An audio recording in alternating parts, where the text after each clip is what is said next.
Bitch, I'm Where are busy. you? Okay, wait, before you put your camera on. So, Bob has gotten his hair did. She done got a man weave, and I have not seen it. You didn't tell me you're getting it today.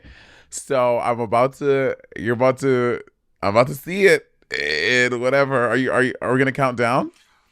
Well, before we do, I want to talk about when I first saw yours. I remember when you got your man weave, and we were in the airport. Monet, I don't think you said anything. You just showed up, and I was like, oh my God. What is going on? And we will put a video in to show y'all. I had the videos of you wearing it. You were doing stunts and shows when I came with my man weave. You were doing too much. You were so rude. Well, what was I doing? You were like you started filming me, you started recording me.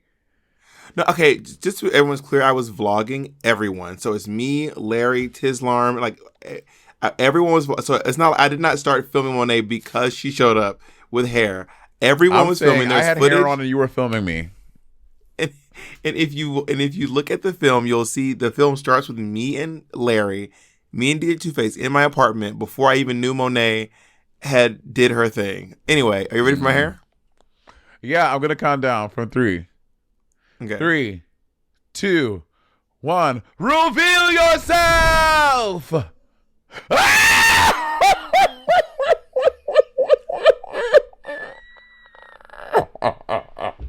Why are you laughing?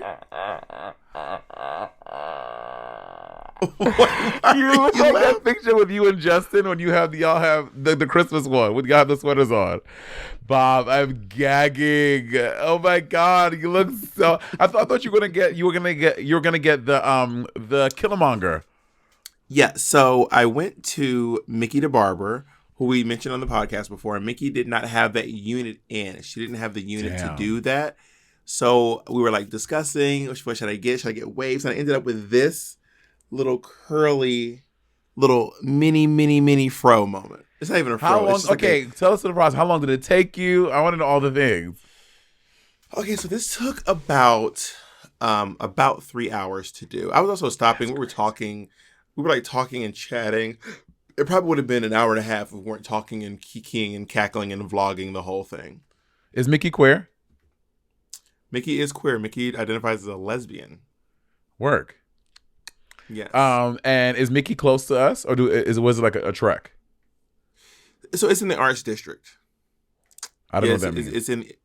It was about 30 minutes away from where I am. 30 minutes away that's from not Hollywood. bad at all. Not Okay, wait, bad. turn around. Give us a full 360, bitch. Turn around. Okay, so here's the. Oh my God, that looks so good, Roberta. I can't take it. I can't, bitch. Girl, these things are so good. I would never know that was not your real hair. Honestly, it looks amazing. So Mickey and I were talking. We had this plan because, like, to be honest, so I haven't even had it for. I've had this for a very short amount of time, so I don't really know. Okay, bitch. How long I can actually manage with it. You have to sleep with a do-rag. You got to like put like your little oil. So I can't wear a do-rag. I actually can't wear a do-rag because mine is not, because it will smush my hair. Mine is like pretty dense. So I actually have to just wear a bandana around this part, like a bandana around the edges. You are like the Tupac. black bitch. You like a black girl from the 90s. I love it. Bob, it looks so good. You look so good. Thank you. So I'm going to be wearing, by the way, I am wearing this to the gym tomorrow morning. Oh, honey, that's when okay, so Bob, you know me. You're like, you're like, according to Monet, the gym is when you really put this bitch to the test, honey. This is when you really find out if you got that life. Sweatisha McSweaterson. And let me tell you something. I would sweat so much that the water would start to pour from under the unit and it would just be like a pool of water just falling around. Well, I mean, I'm not as sweaty as you, but I'm not sweaty. I'm sweatier than most people, I feel. So yeah, we're gonna get into that. We're gonna find out how she is. But anyway, yeah. Here's my girl. So it felt weird because I was growing. You know this process when you growing out your hair. You're hiding. I mean, girl, you are at every corner. pictures because you don't want people to see the mess you're growing on your head. So me and her were talking. And we're like, honestly, I kind of want to. After this one, I was like, maybe down the line I will, because she had this one that's like black and white, and I was like, what if I do a Cruella de Vil moment? So here's my idea: I get a Cruella de Vil outfit made, I get one in drag, and I do Cruella de Vil out of drag. So I'm like, Cruella de Vil's a drag queen. This is her in drag. This is her out of drag. That could be a moment.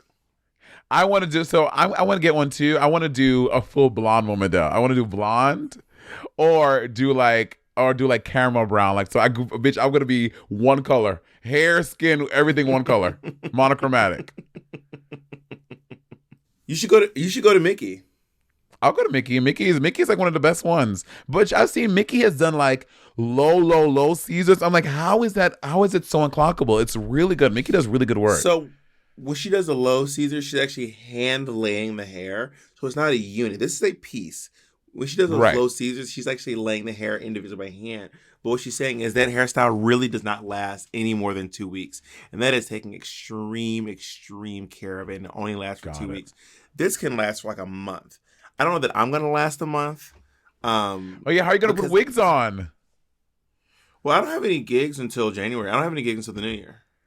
I was saying, but Bob, okay. Let's say you do this and you love it. You're like, oh my God, I have my mojo back, and you want to keep on doing this. Can you wear this? Can you wear this with wigs? Yeah, I think you can. I'm pretty sure you can. How are you gonna pin the wigs in and stuff? I mean, I never pin. You think I don't pin my wigs in now? Bob, because we're bald, so it grips to your head. But when you have something like that, it's creating space, and the wigs are gonna fit on your head differently. You're gonna have to pin them in. But ask the Vivian. You are so rude. Oh my God, you're such a rude, nasty bitch.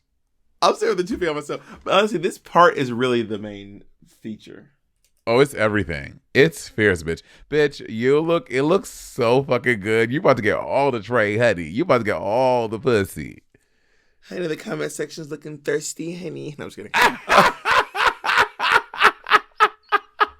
But also, this is such a departure from how I normally look, because I normally don't have any hair anywhere on my head. I know. You know what I mean? Now I have a full beard. And I wanted to do this hair while I had this beard. I was like, I think I want to do the two together. And anyway, I love it. I think it looks really good. I'll find out if this feels like something I could actually upkeep and do for a long period of time. Because already, just as she was describing, I was like, this feels like a lot of work. Like what? And, like what was? Well, it's the head tie and the keeping your head, like washing your face but not getting your hair wet, and like you can't get wet at all. You know what I mean? I think you can get it wet, but it's like a whole thing.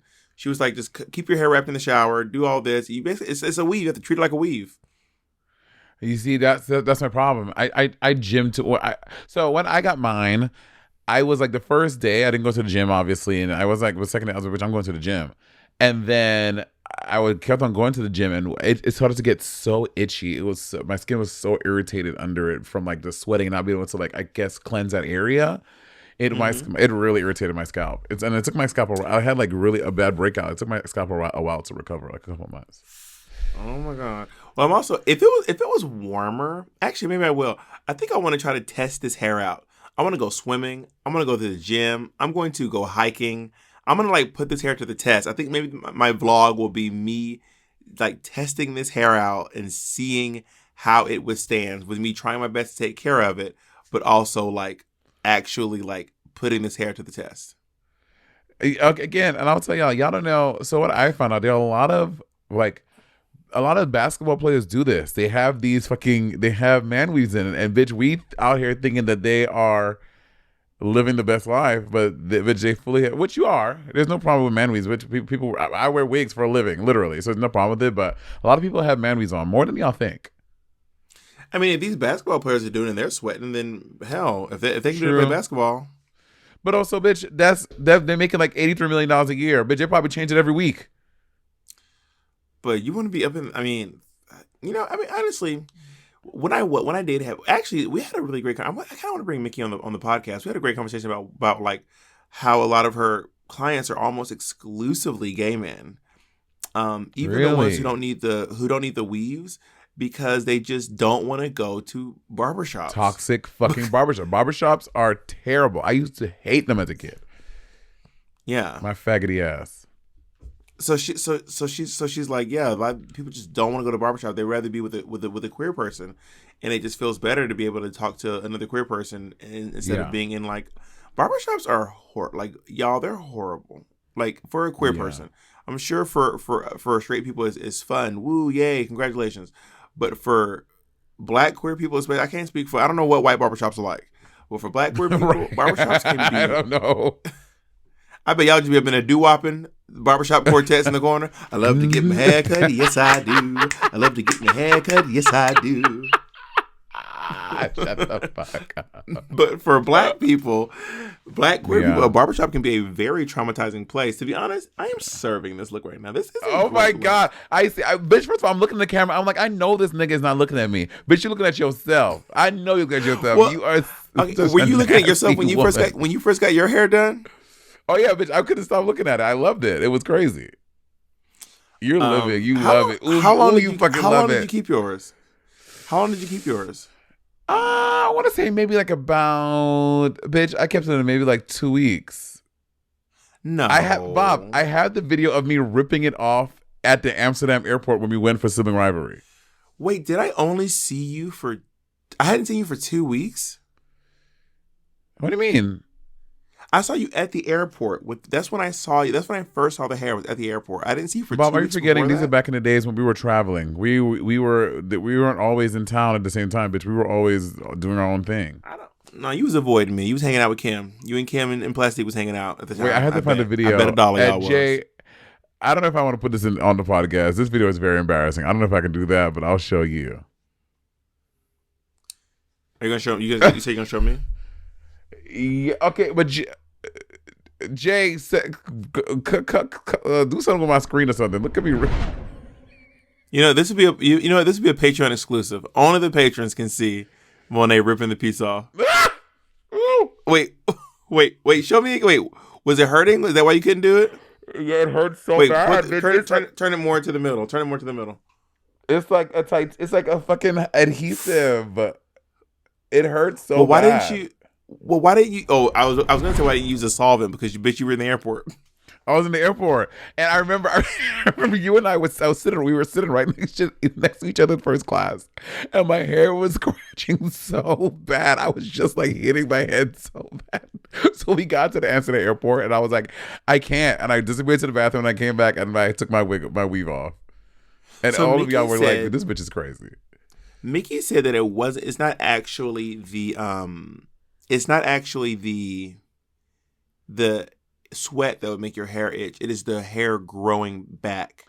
It's the hair growing underneath the glue that makes your head itch. Oh, girl. Well, so, Monet, I think it's time to get into giving some advice. Yeah, this is, like I said, this is Sibling Advicery, and we are back. You all really seem to enjoy our new segment. Thank you so much for showing us so much love and support. You always show us love here at Sibling Rivalry, and now here at Sibling Advicery, we're gonna get it popping. So you want to go first? You want me to go first, Mo? I'd like to go first. All right, so let's take a listen to our audio advisory submission.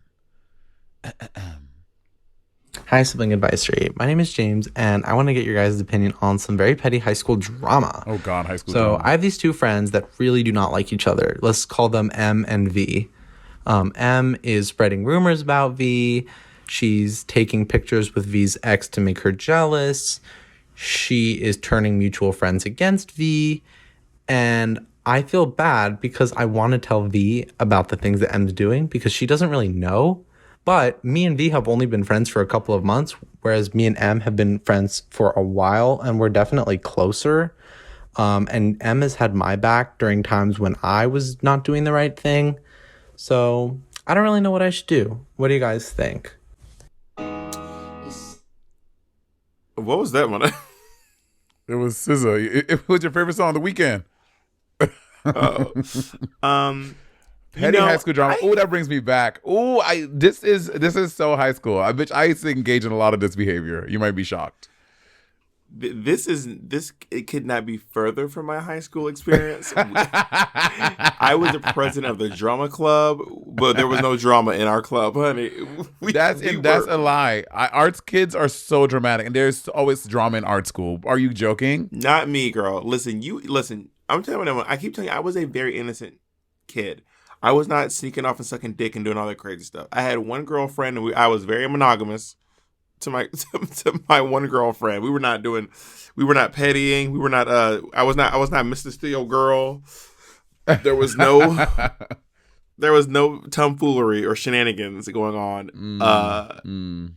With me anyway. I'm sure the other kids were probably acting wild, but not me. Yeah. But is this a high school? This is a high schooler?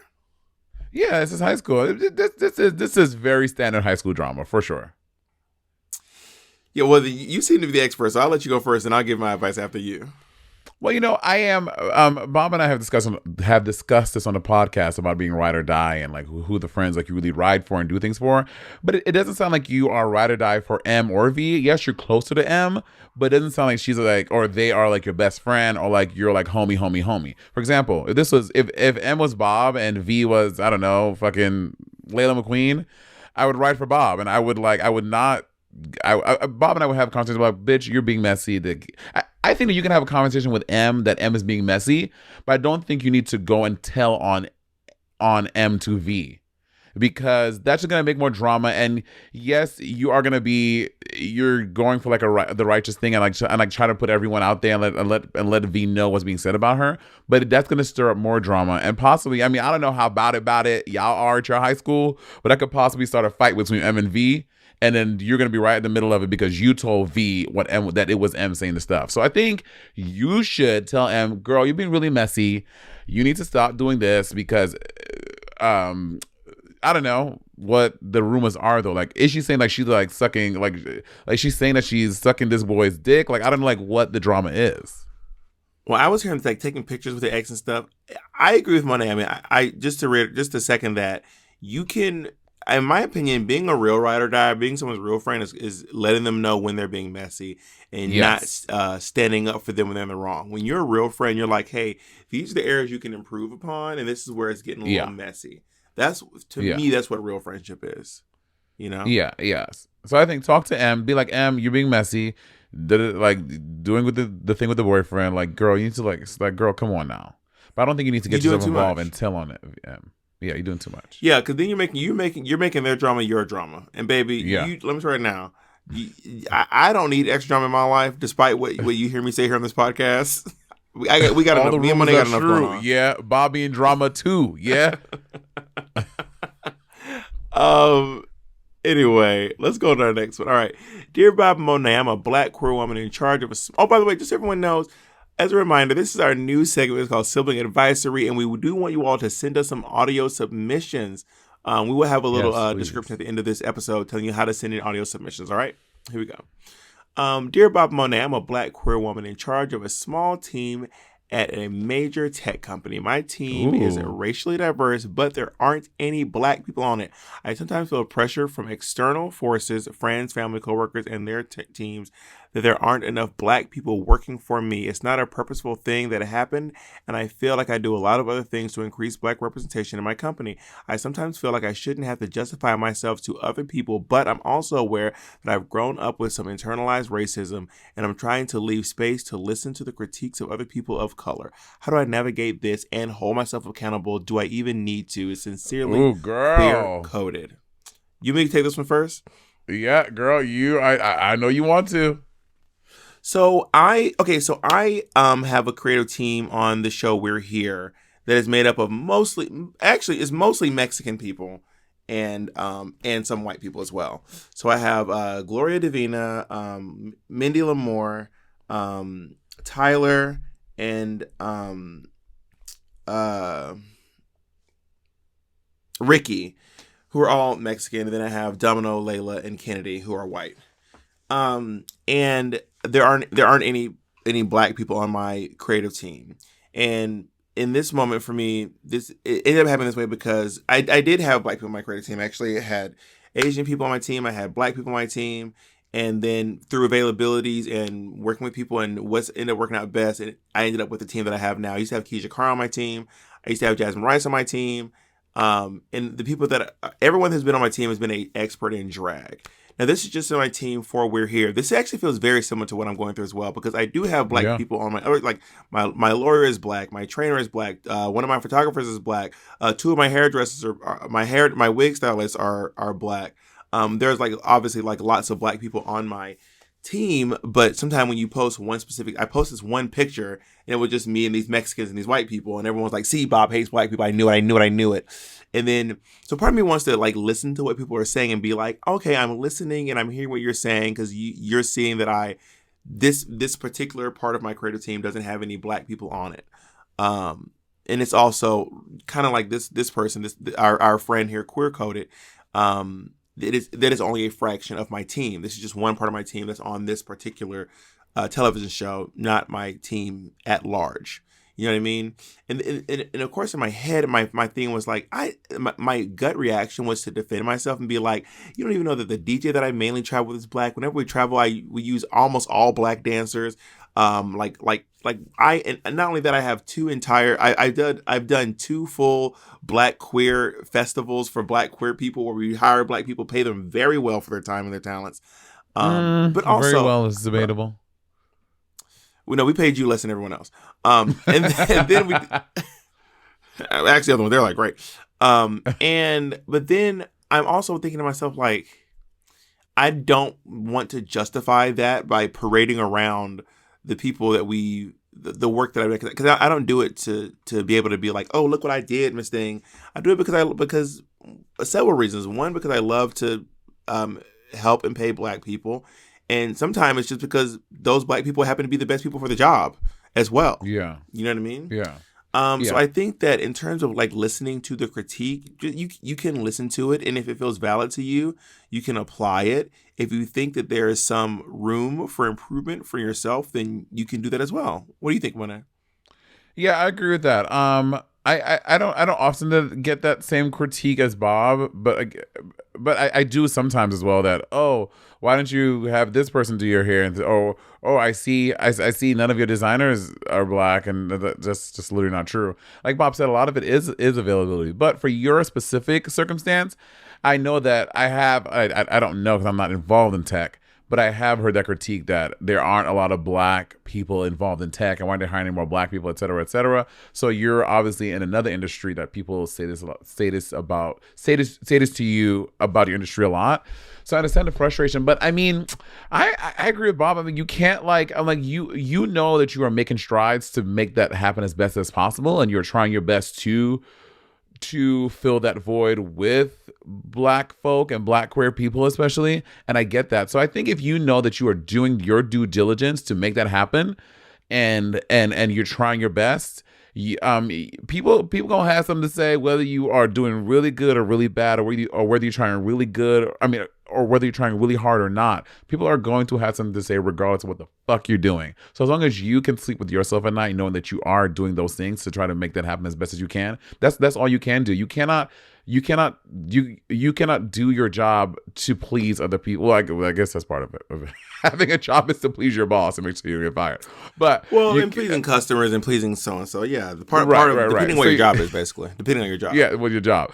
But in this specific aspect, I think that you're doing the best that you can, and you're gonna have critics regardless of what you do. If you hire 10 black people next year, they'll be like, well, why wasn't it 12? What happened to that? You're constantly going to be chasing this thing forever and never and never. You just do the best that you can and try as hard as you can to make it happen. Yeah, I can confirm, like I said, I did 2 entire festivals where we hired, I think between the 2, literally about 80 black queer people. And still people have these criticisms. Yeah. And I'm like, honestly, go off, have your criticism. I'm not saying that your critique is invalid, but I am saying it is not informed. Right. Ooh, that's good. Ooh, yeah. She knows words today. That's cute. Yes, informed, which is not a big word. Go do the next question, Mona. For you, it is. Let's go on to the next question. Hi, Bob. Monet. Hi, Bob and Monet. I've recently gotten myself involved in a pretty messy situation. I work with this other gay guy named Andy. Ooh. Who had what I'll call a Oh, situationship with this guy named Max. They've been going on dates and fucking for a while, and Max has even taken Andy on vacations. They recently had a pretty bad falling out because Max has a long distance boyfriend that he is still in love with, so he wanted to keep Andy all hush hush. The problem is, I am also attracted to Max, but just sexually. Even after they had a big fight and Andy told me not to talk to him, I fucked him anyways. Things have oh only my gotten worse God. between the two, and when Andy asked me if Max and I had met up, I lied and said we've only been texting. So that night, Andy gets drunk, sees Max at the bar, and confronts him and aggressively tells him to leave me alone and stop talking to me. I have yet to end things with Max because I want front row tickets to see Hamilton. Oh I my feel like a horrible God. friend, but at the same time, I want my cookies. Thoughts? Sincerely, Hamilton tickets. This is Okay. Hamel tickets is messy Hamilton tickets boots. is very messy. I have a few I questions mean, though. okay, A let's try situa- to break it down. Okay, let's break it down. So Yeah, it's a big it story. it sounds like Andy and Max are just fuck buddies Right. because they're calling it a situation. Situationship. It's not a relationship. There's a situationship. But also, I wouldn't put it behind Hamel tickets to play down. Bitch, they could be fully married, and Hamel tickets would be like, it's a situationship because they're messy. So, so it sounds like Max and Andy are fuck buddies, and Hamel tickets started fucking Max because they think Max is hot and they want some tickets to Hamilton. So it sounds like they're using Max. It sounds like they're lying to Andy. It sounds like Andy and Max have a tumultuous relationship. It sounds like none of you are being truthful with each other, Except for like Max. all of you are. No, Max is being true. Max is Yeah, like, I except have a Max. long distance boyfriend that I'm in love with, but Andy, you're here, so we can fuck and we can go on vacations. And But is he being truthful? Does his long distance boyfriend know this? I don't know. Let's you know what? We have him in the call. Let me patch him in. Yeah, this is wild. I'm gonna go ahead and say that there's not a lot of open, honest communication going on here. I think that there's some toxic. There seems to be a lot of toxicity percolating in this dynamic, Mm-hmm. and I'm not gonna lie, I do find that very concerning. Well, and also, so that this part, so that night, Andy gets drunk, sees Max at the bar, confronts him, and aggressively tells him to leave me alone and stop talking to me. Bitch, Andy, Max is not your boyfriend. You can't tell him to stop talking to him. Y'all are in a situationship. He has someone that you know that he's in love with, so he doesn't have to listen to you, because then it's Hamilton ticket says, I've yet to end things with Max. That means Max is probably at the bar like, Next day, Hamilton tickets come over and give me that slurpity slurpity. Yes, suckety slurpity. Suckity slurpity. So yes, I feel like Max seems the only one. I feel like Max is not an innocent bystander, but Max is just literally, he's like, I'm having sex with Andy. Everyone knows who Max is fucking. Max is fucking Andy. He's fucking Hamilton tickets, and he's fucking his long distance boyfriend. Girl, Max is getting that dick wet, honey. Max is getting getting that back broke, getting splickety splacked down, honey. Yeah, but for you Hamilton tickets, I think honestly, Andy doesn't own Max. I think you can, in my opinion, bitch, still fuck Max as much as you want to. Get those fucking Hamilton tickets. Still have sex with Max. Like, live your life. Andy doesn't. He's not his boyfriend. Andy can mind it. He can have sex with Max too or not. Max is trying to give it to everybody, so I'll take it. I also have a problem with people who are like trying to like go out in the world and fuck like a lot of people and like claim fucking as many people as possible and claiming them all and being like, I think it's weird when, this is just me, this is where me and Todrick Hall had a huge conversation once. I think it's weird when someone's like, you can't have sex with anyone that I've ever had sex with. I'm like, what? Not he didn't say you can't. He's like I think it's weird for friends to have sex with people that I've had sex with. They're my friends. I'm like, what do you think about that, Monet? Okay, so like an example. So like, let's say you and I are both having sex with Mateo. Or you and Mateo used to have sex, and then me and Mateo started having sex. Are you like, you can't fuck Mateo? I used to fuck Mateo. Oh no! I don't think so. No, that wouldn't bother me. What would bother me if Mateo and I were dating, and Mateo and I were a couple, and you and I were best friends, right? And then Mateo and I broke up. Then you and Mateo's. Then you would then. Okay, sorry. Okay, Mateo and Monet use one of our actual boyfriends to make it easier. Just use one of our exes or current boyfriends to make it easier. No, it doesn't matter. Okay, you and Jacob are y'all were together for a year. Y'all broke up, right? 2 years, whatever. How y'all been together for 3 years, 4 years now? 4 years. Y'all not been together for 4 years, bitch. We've been together for 4 years. 3.5. Oh, sure. What is this? Price is Right? You and Jacob together, and then so then you and Jacob break up, and then me and Jacob get together, but then you and Jacob start fucking again later. I would not be into that. I'm like, that's your ex-boyfriend. You have such a big past with him. I'm not with you fucking him. How do you feel about that? Okay, that is so complicated. I haven't even considered that as a notion. I think you and Jacob were together. You and Jacob break up. I got it. I picked it. I picked it up. I picked it up. I've just never considered this as a notion. I think that consenting adults should be able to have sex with whoever they want, as long as everyone consents and no one's being cheated on, no one's being lied to. I don't know that I don't know what it's like to hook up with an ex. I don't have any exes, and I'm like, would I ever fuck my ex? That just sounds crazy. I also would. I think there's so much emotion involved there. Even though I believe in, I also don't. But that's the thing, though. One of my boyfriends is fully has an entire girlfriend that he has a lot of emotion with. So I don't mind my partner having sex with someone that he has a lot of emotion with. Like that doesn't bother me at all. Work. Like I'm okay with my partner having sex with someone that he has emotions for. Work. I mean, I have two partners, and I have sex with both, and I have a lot of emotions for both of them. But again, y'all have also all. Y'all are all in polyamory together, so like that's like a different thing too. So it's kind of different. Yeah, it doesn't have. I mean, I don't. For me and my partners, they don't have to be having meaningless sex. Their sex can mean something. I don't need to be your only like passionate, meaningful sex. I don't feel possessive over your experiences. I feel possessive over my experiences, but I don't feel possessive over other people's experiences. You know. But I do think it's weird that Andy seems to be possessive over. Yeah, Andy seems possessive over Max's experiences without wanting to. Yeah, no, that's weird. That is very strange, and I think that there's a lot of toxicity in this dynamic between Andy and Hamilton Tickets. Quite frankly, I mean, listen, Hamilton Tickets. I say fuck Max as long as you can, as long as you want to. Get those Hamilton tickets, get the Cinderella tickets. Like fuck him. Like who cares what Andy thinks? It's not his business. Like have sex. Also, everyone was gagging at how straight faced you were while reading the Twincest story last time. But you were reading like you were reading a recipe for cornbread. You were like, 2 scoops of flour, 1 scoop of butter, and what's going on? What's the matter? Yeah. Preheat the oven to 450. Make sure you grease the pan. I was like, oh my God. And I'm the one from Alabama. Let's read the next one. The next one. Go ahead. Dear Bob and Monet, I am a tall bisexual lady, LOL, and I sometimes find it hard to talk to guys who are shorter than me, even when I'm interested in them. Have y'all ever had to adjust your standards when it comes to dating? And do you have any advice on how to do that? Thank you so much. Much love. Sincerely, High Standards. All right, you'll take it first, Mo.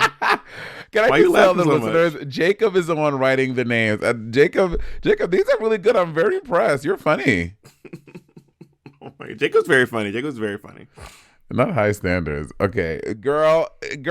I feel like I know this story so well. This is...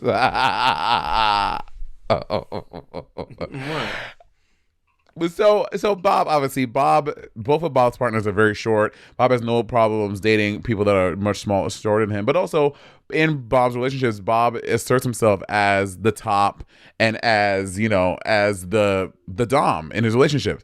In sexual relationships and romantic ones, I often play a verse role, but more like a subverse or bottom verse, whatever you want to say. So I sometimes, to me, I have been attracted to guys who are shorter than me, but in a sexual, I always think about the sex. And I'm like, that would be so weird to me. I'm a big, as Bob says, we are big ass niggas. Okay, so the thought of having somebody who is so much smaller than me trying to top me, it's like a mental block. I have not ever figured how to do that. So I have always been attracted to be. I used to always say at my shows, like, you need to be at least 6'2" to get on this ride. Like I How tall is date Andy? guys who are 6'2"? 6'2". Andy is 6'2". He's literally 6'2". I feel like I've stood next to Andy, and I am definitely taller than Andy. Or he's like 6'1", 6'2", something like that. He's taller than me. I'm 5'10" 3/4". And I'm a dainty 6'2". I make it look like 6 feet.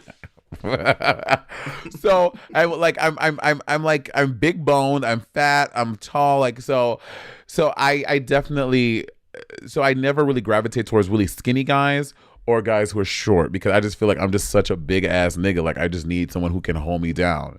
And Andy is definitely that. I'm very grateful for that. So I feel you. And I mean, and I listen, and you have given no advice, Monet. All you're saying is fuck them short niggas. I'm about to tell her, like, if you feel uncomfortable, I don't think you should pursue into a sexual or romantic relationship that you feel uncomfortable with. I was like, if you know that you want someone who can physically make you feel the way that you want, then that's what you should go for. I don't think you need to change that because you feel like you're being shortest or you're being prejudiced against short or against short guys. I don't think it's that. It's like you just physically don't feel comfortable, and you can't feel sexy if you're dating someone or having sex with someone that doesn't make you feel that way. And I think that's absolutely fine. See, my advice is on the contrary. So Monet said something that are kind of true, but doesn't scan across the board for me. Both my boyfriends are shorter than me, yes. However, I am very, very attracted to incredibly tall people. Monet knows about that one person in Portland I used to look up with who's like 6 whatever. I'm not trying to put there because once I say that, everyone will know who I'm talking about. But like, and then you know about I'm not gonna say it, but you know about all the people I've hooked up with. I know. Some of them are very tall. I love tall guys. Tall guys are so beautiful. I also love very short guys, and I love average height. Blah blah blah.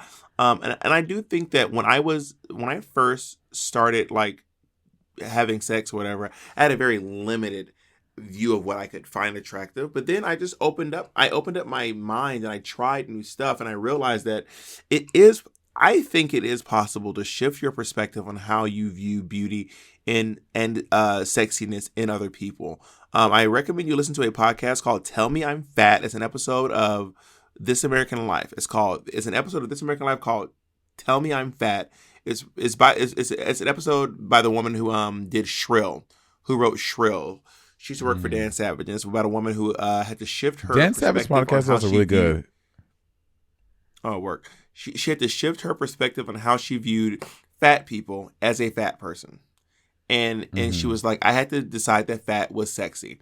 That being fat was not like acceptable, but like sexy. And then she's like, and it worked. And I think that has worked for me as well over time. And I think that's how it come to a part where we realize that I'm pansexual, that it's not just men for me, that my sexuality goes beyond that. And it's honestly been really freeing for me.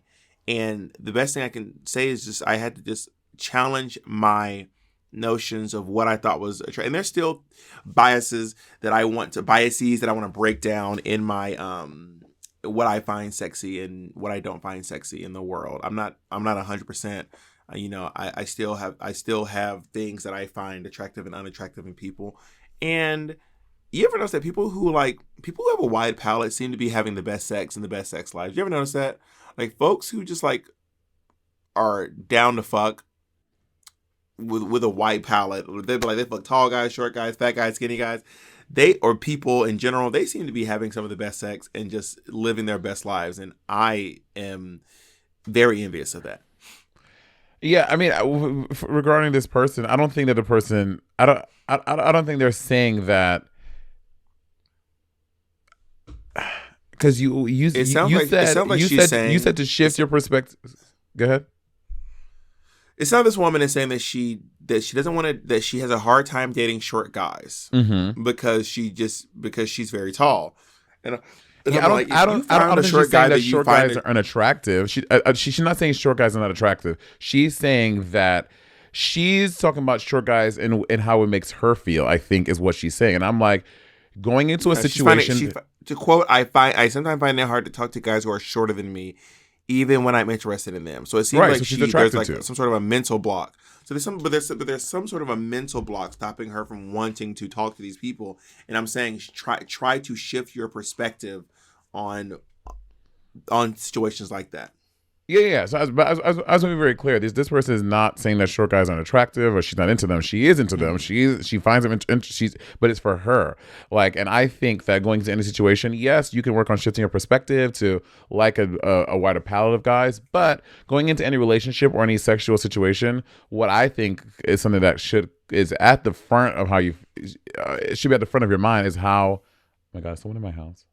I always feel like someone's breaking into my house. You always think someone breaking up in your house. I know. Is you going in feeling your best and your sexiest? I think that comes first, because then if you feel sexy, if you feel great, then you're gonna have a good time. But if whatever that block is preventing you from feeling sexy, going into the situation is gonna be a moot point, because it's not gonna be good because you don't feel your best. And I feel like that's the most important thing going into sex and going into a relationship, going to a new fucking job, is that you feel your best. And if you don't, it's not gonna be a good outcome. Unless you can shift your perspective. For example, my little belly is like a very big part of insecurity for me, and it was really hard for me whenever someone would touch my belly. For me, I would feel gross. But then after a while, both my partners were like, "I like your belly. I like your body the way it is, and it allows me to feel sexy." Even if my partner touches my stomach during sex or grabs my belly while we're in the house just hugging or whatever, and I'm like, you know what? They're not making fun of me. They're seeing this. They're seeing my beauty, not despite my belly, but maybe even because of it. You know what I mean? Mm-hmm.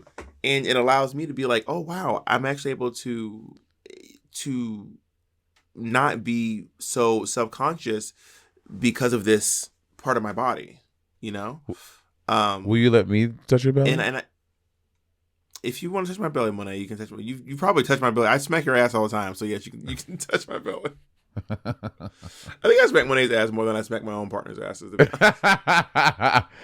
So high standards. Keep us also, guys. When we answer these, like, if you have some updates, we'll try to keep in touch, because I would love to know how some of this stuff plays out. Like, I want to know who was the last person that gets Max's dick. I want to know who gets the last Maxi Dicky. Oh my God, yeah, let's do a reunion episode. Let's move on to the next question. Dear Bob and Monet, our friend has a new boyfriend and everybody in our gossipy gay friend group hates him. Girl, he's not done anything terrible. Right. He's just kind of a basic bitchy twink who thinks he's hot shit but is annoying. I love my friend, but I just can't stand his boyfriend. Do I tell him how I feel? How do I move forward with friend? Sincerely, over it.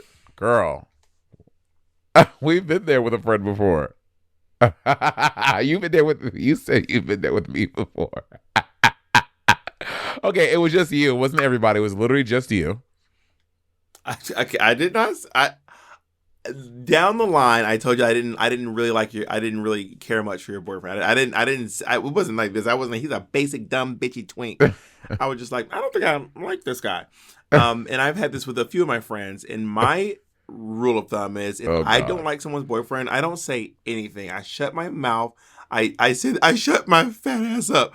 I sit there and I don't say anything because it is not my business. They will figure it out on their own. I don't want to lose my friend because I think that it'll honestly, if they're like not good, they'll end up breaking up anyway. I don't want to lose my friend and have them lose their partner. Then what was the point? I don't say anything. Unless I think this person is like truly bad, like if I think they're like abusive or like on a mental or physical level, or if they're like a thief, or if they're like, you know, stealing from them or something like that, which is also a form of abuse, then I would say something. But if it's just like, I don't like her, I don't say anything. Yeah, I'm with that. I mean, I'm not as much as Bob. Bob was like, will not say anything, whatever. Like, if someone's dating someone I really don't like, and I'm like, because. If there's a boyfriend, you have to be around this person. You have to hang out with them. Like you're gonna be forced to occupy a lot of space with this person. So I think if I really did not like one of Bob's boyfriends, like, it like fucking bothered me. It was literally keeping me up at night. I would tell you. I would be like, Bob, can we talk? I would like, I don't know what this means, but Jacob, I don't know. He's this, he's that, he's XYZ. And I don't know what that would mean for me and Bob. But also, Bob is a level-headed person. He would take offense to it a little bit, and then we would figure something out. But I would have to. There's I don't know. I could not just stomach that for what, a year, 2, 3, 5 years. I couldn't stomach that. Or you could shift your perspective on how you shift these nuts, nigga. Shift these nuts. So yeah, I mean, so if it's like that bad, like if everybody hate him, there has to be a moment where y'all all hang out together. Y'all could be like, girl, what's the tea with Danny? And like maybe like just drop little hints like, girl, why, like just like suss it out a little bit. Like don't go full throttle. Like Danny's this. I don't like his fucking hair. His mother is a fucking dumb bitch. Like just like a little thing. Like, girl, what was up with that thing that Danny did? And just see how how your friend responds, and then you can navigate that. Well, also the thing about me is this is something about me too. I will call out the behavior in the person directly, but I won't make it Monet's business. I'll be like, hey, Danny, I don't like when you do this, this, and this. But I won't be like Monet. I don't like when Danny does this, this, and this, because that's not Danny's. That's not Monet's business. That's Danny's business. So I have told my friends' boyfriends that I don't like their behavior. I've never said I don't like you, but I have been like, I don't like the way you do this. I don't like how you did that. Don't ever do that to me again. Don't ever do that around me again. I've done that before for sure. Me and Alfredo's boyfriend had it at one time because he bought someone in my house one time. Anyway, but I don't. But I don't bring it to the partner because it's not their problem. Yeah. They're not their parents. They're their partners. You know. Yeah. So that's our humble advice. We have a few more. All right, here we go. Dear Bob and Monet, I have been dating a guy that I met in California. I live in Texas. He's way more experienced and open sexually than how I was raised to be.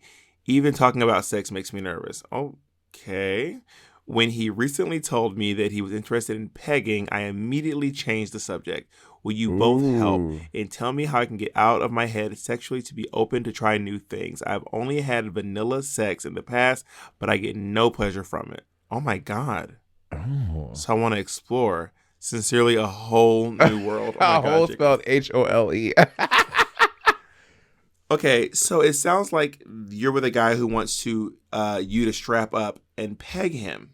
Love that. I'm really shocked at this part that says I've only had vanilla sex in the past and I get no pleasure from it, baby. That's a lot of women. If you're not enjoying sex, baby, if you're not enjoying sex, you need to change up the game, honey. That's a lot of women. If you're not enjoying sex, obviously you have to do it, baby.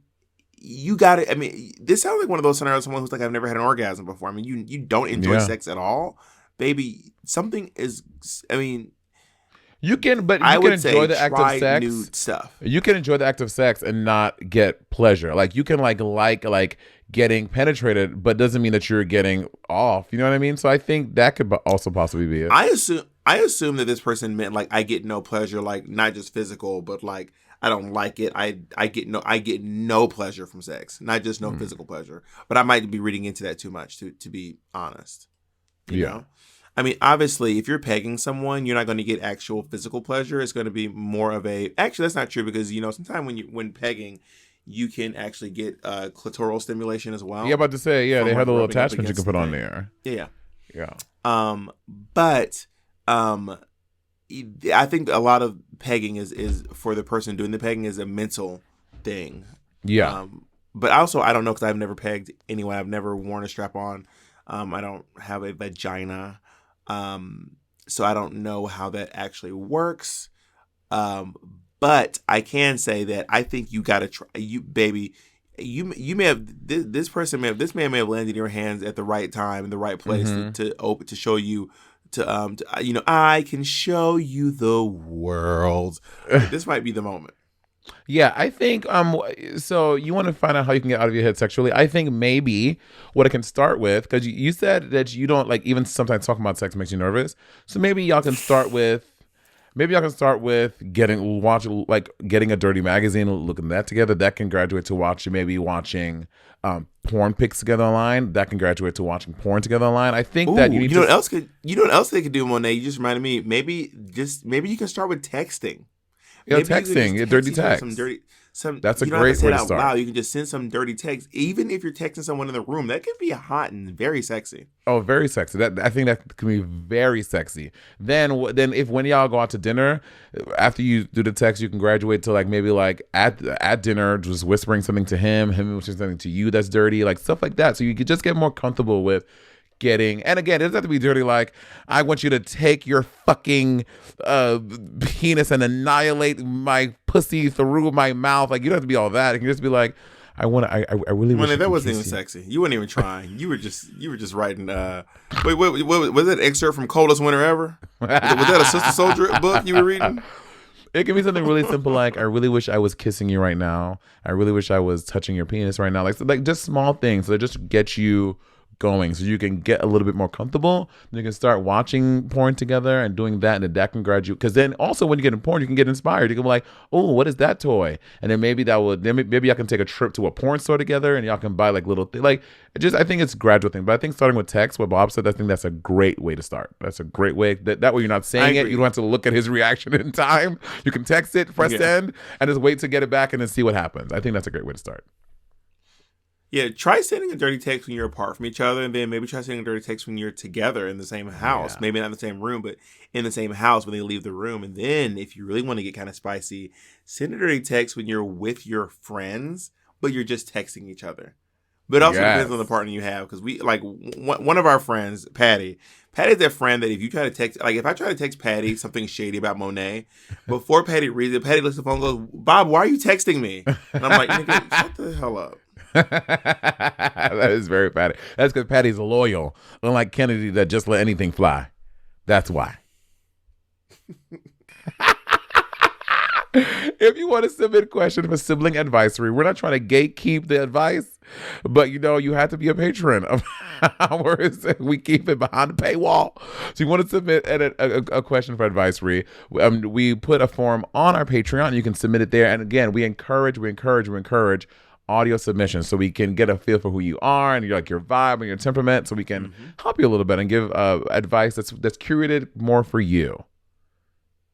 And if you want to join our Patreon, please go to siblingrivalrypodcast.com/support. That is siblingrivalrypodcast.com/support. All right. All right. Those are some good questions today. I like you very much. So let this be the beginning of the hair journey. We are at day 1, not even 24 hours. I'm going to put my bandana on right now so that I can wake up my ass. I like that color bandana, actually. It's really cute. This is Hunter Green. This stands for Daddy and Son Play. It's not my hanky. I have engaged in some Daddy and Son Play in my life. Have you? This is strictly a coincidence. Yeah, a little bit. Yeah. I don't think I've ever done a Daddy and Son or anything thing like that. No. Oh, Jacob just put his camera on for the Daddy and Son thing. So you and Jacob be Daddy and Son? Oh, that's not what I was gonna say. Oh. All right, y'all. Bye.